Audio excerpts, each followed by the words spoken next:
কুড়াল হারানো সেই সৎ কাঠুরে অনেক দিন পর তার স্ত্রীকে নিয়ে সেই বনে বেড়াতে গেল। কাঠুরের স্ত্রী সেই নদীটি দেখার ইচ্ছা প্রকাশ করল। নদীর ধারে গিয়ে হঠাৎই তার স্ত্রী পানিতে পড়ে গেল।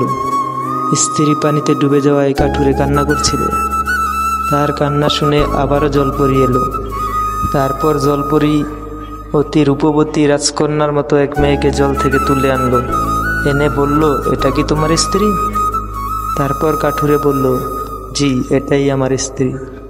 জলপরি রেগে বলল, ভালো করে দেখো, এটাই কি তোমার স্ত্রী? বেচারা কাঠুরে বলল, হ্যাঁ, এটাই আমার স্ত্রী, আর দেখতে হবে না।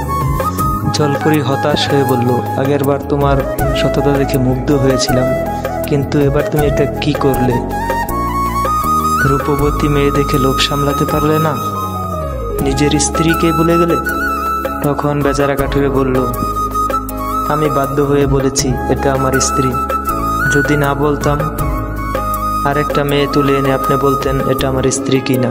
আমি যদি বলতাম এই মেয়েও না, তবে আপনি সবশেষে আমার স্ত্রীকে তুলে আনতেন এবং আগেরবারের মতন 3 জনকেই আমার কাছে দিয়ে দিতেন। এই কারণে প্রথমবারই বলেছি এটা আমার স্ত্রী। হে জলপরি, আমি নিতান্তই গরিব মানুষ, 3 বউকে পালবো কিভাবে? আর একটা বউকেই সামলাতে পারি না, 3টা বউ হলে তো আমাকেই নদীতে জাপ দিয়ে আত্মহত্যা করতে হবে।